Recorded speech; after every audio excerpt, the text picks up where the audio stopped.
Ici Chantal Roberge, partie 2. Je voulais parler du rôle de l'infirmière avec des suivis post-incarcération. Donc, ça, c'est un volet supplémentaire. Moi, je suis pas orienteur, OK? Je suis infirmière retraitée.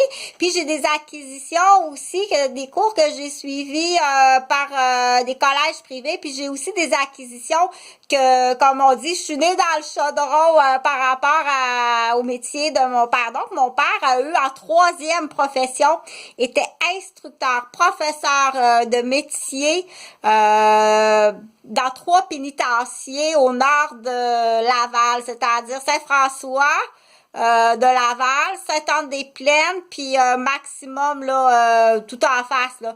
Donc ce que je voulais dire, c'est que ça peut être une avenue intéressante. Il y en a qui aiment ça faire des suivis, mais ça prend une formation, bien entendu, hein, parce que ça prend vraiment, on s'aventure pas comme ça, dire j'ai fini mon cours d'infirmière, puis parce qu'il faut faire attention, les infirmières, c'est des personnes qui ont un très grand cœur, OK?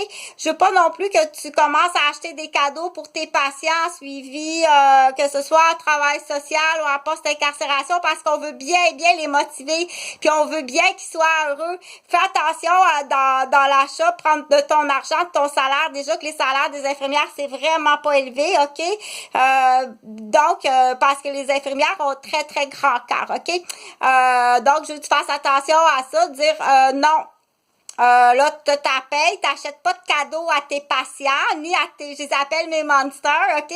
Ni à tes monsters, puis t'achètes pas de cadeaux non plus à tout le monde. Cet argent-là, là, je veux qu'il y ait un pourcentage de dire par année que je veux que tu calcules. Ça, c'est pour des cadeaux. Puis je veux que tu ailles sur vraiment que tu vas te discipliner, OK? Parce que il y en manque tout le temps pour toi. OK? Je sais que tu vas toujours couper quelque part. Puis en tant que mère de famille aussi, tu vas être pareil. Puis en tant que de conjointe de quelqu'un que tu auras dans ta vie, 1, 2 ou 3, là, c'est pas grave. Ben, ça n'a pas marché.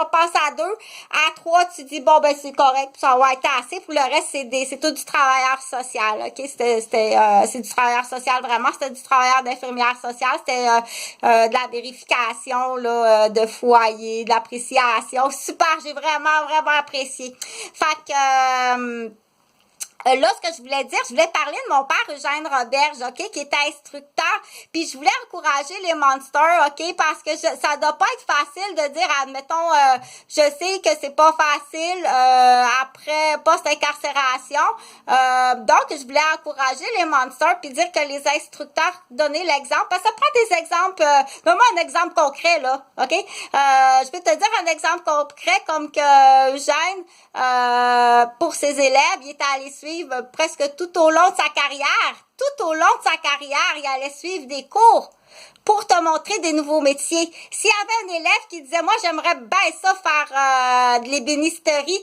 il est allé suivre un cours d'ébénisterie. S'il y a un élève qui dit, moi, j'aimerais bien ça commencer à apprendre l'ordinateur, il est allé suivre un cours d'ordinateur.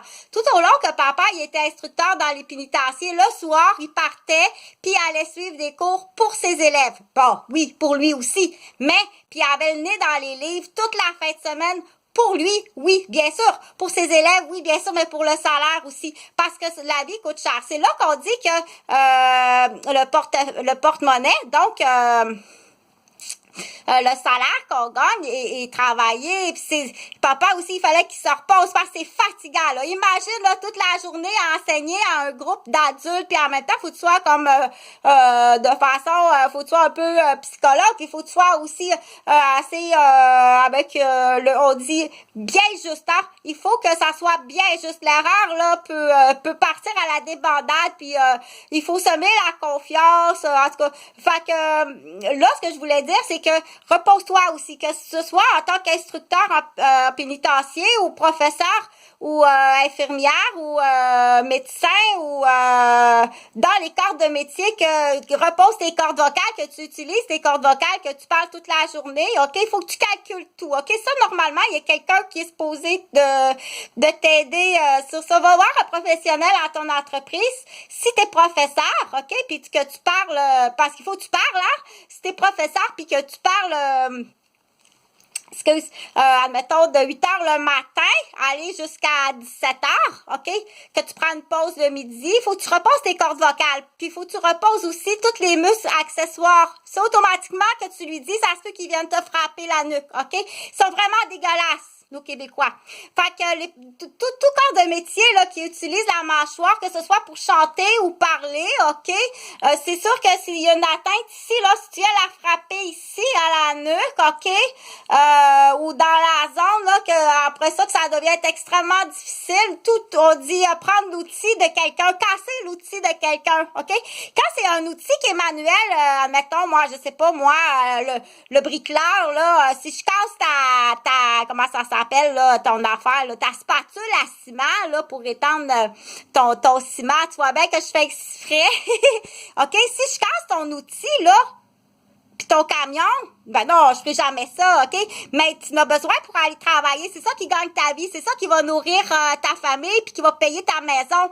Donc, casser l'outil d'une personne qui travaille de façon intellectuelle. OK? Un médecin, là, en chirurgie cardiaque, là, puis qu'en plus, qui travaille avec sur écran comme ça, là, puis il faut qu'il aille installer, ça y prend tous ces outils. Si tu brises un outil du médecin, OK? À tous les soirs, quand il sort de l'hôpital, tu le rabat-joie, tu brises son outil. OK? Le rabat-joie, on le connaît, là. J'en ai parlé, là, dans un autre, on l'appelle l'essuie-gouttes. Ceux-là, c'est sûr qu'ils ont fait quelque chose de criminel dans la vie puis qu'ils n'ont pas été pognés. Puis ils ont bien des amis. Mais comment les amis, OK? Fait qu'ils se reconnaissent. Fait qu'on l'appelle vraiment le maniement là, du rabat-joie, OK? Ils ont des recettes. Je t'assure qu'entre eux autres, ils ont sûrement des meetings quelque part qui savent comment faire. Là. C'est sûr qu'ils ont des meetings puis qu'ils savent comment faire. Ouais, celle-là, je la connaissais pas, je t'assure. OK? Fait que c'est là que je dis les grades civils existent, même s'il n'y a pas ces galons ici, là. OK? Ça peut aller jusqu'à l'accompagnement jusqu'à domicile par un système de protection, d'où l'ambassade. L'ambassade, c'est un autre place, ça, l'ambassade. L'ambassade pour les personnes qu'on doit protéger. Hier, j'ai dû, dans l'exemple d'un médecin, tu sais, hier, j'ai dû t'opérer, OK? T'es vivant grâce à moi, puis demain, tu vas venir me frapper la nuque, puis tu vas me passer un bleu. Parce que quand je suis allée gazer, je t'ai vu faire un échange. C'est ça, c'est ceux-là qu'il faut arrêter, OK? Fait que c'est t'espèce à tous les jours. Ah ouais, mais ton touche-bout, là, il se fait à la goutte qui est tout le temps sur le ventre, sur le rabat-joie, faut pas qu'il se fasse pogner, OK? Tu vas reconnaître ses enfants.